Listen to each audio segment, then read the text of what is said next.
Let's bring in Congressman Adam Schiff, who represents the 28th District and is the chairman of the House Intelligence Committee. And great to have you in the studio for the first time in a year and a half. Good to see you. It is great to be seeing you in 3 dimensions. It's awesome. I know, no weird Zoom delays. Nice. So, all right, so let's begin with this. The Pentagon's move today and this push for vaccines. What more should be done? Should there be more vaccine mandates? How do we get this thing done?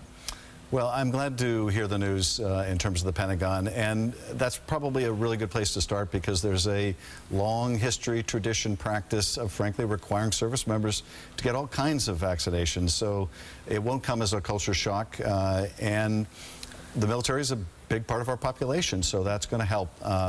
But also federal employees, making it really important, essential for people to get vaccinations, or they'll have to go through constant testing. People want to travel as part of work, they're going to have to get vaccinated.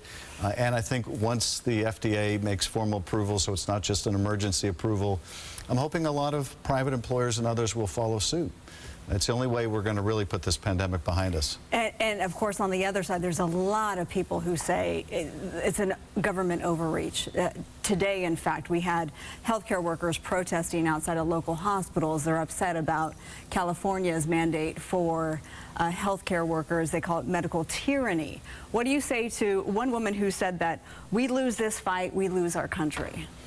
Well, I would say, look, people have a right to take risks for themselves. They don't have a right to expose other people to risks. And so on the House floor, for example, the House physician recommended that we go back to wearing masks. There are, I guess the last estimate is half of my Republican colleagues in the House will not get vaccinated or have not been vaccinated.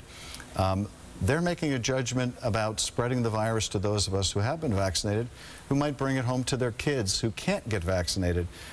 Well, they shouldn't be able to put our kids at risk, or their neighbors or their friends. And so we all have a social responsibility. And at a time when around the world people are desperate to get the vaccine, we shouldn't be complaining that we have it and ought to make use of it. We've seen a lot of hesitancy with Republicans versus Democrats, but we also have seen a lot of hesitancy in the African-American community specifically, with much lower vaccination rates. How do you do that? How do you fix that? Because that's not just a Republican issue, that's the Democratic base.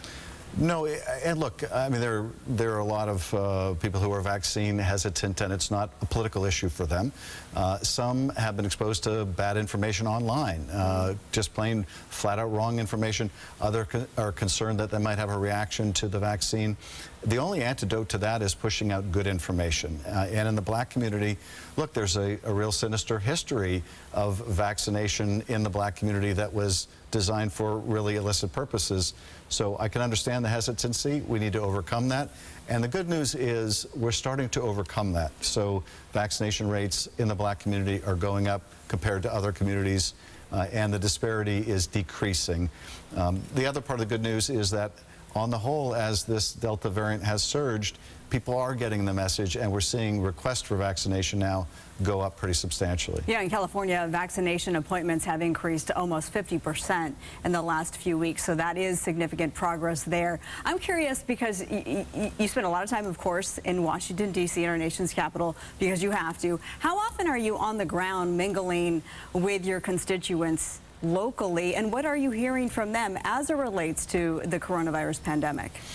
You know, it's been wonderful, frankly, to be able to see my constituents again during much of the pandemic. I only got to see them when I was doing food deliveries. And what I'm hearing from them is, I think, being reflected around the country, which is those who are vaccinated are becoming increasingly intolerant of those who are not, or refuse to be, or refuse to wear a mask and take precautions. And so the divide seems to be hardening to some degree. But if we're ever really going to be able to put this behind us, we're going to have to get to that kind of herd immunity, which means we're going to need to get vaccinated. And I'm glad to see vaccination rates finally going up. So let's talk about another big issue. The House is out of session this week. The Senate is not. The Senate about to pass this massive bipartisan infrastructure bill, one of the biggest pieces of bipartisan legislation we've seen in years. It now goes to the House. Do you have the votes to pass it in the House? What's next? We will have the votes to pass it if it's accompanied by a human infrastructure bill. That is, this is a two-step process. One is focused on roads and bridges and highways and what we consider traditional infrastructure. The other is focused on early childhood education, on helping kids afford college, on investing in the human infrastructure, expanding the child tax credit for families.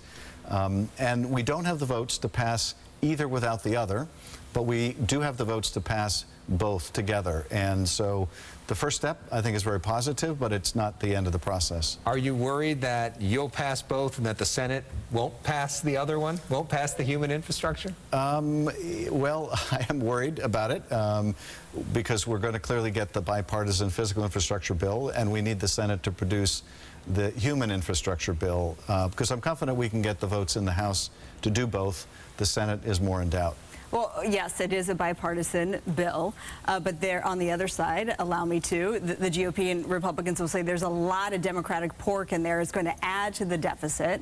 It's going to make people more dependent on the government, and you say? Well, in terms of the bipartisan package that is on the verge of passage, that has a lot of Republican buy-in to it. The human infrastructure bill doesn't have much Republican buy-in to it. And all I can say is this is a different priority of the parties. When the Republicans were controlling everything, they spent $2.2 trillion we didn't have on a tax cut for very wealthy families and corporations.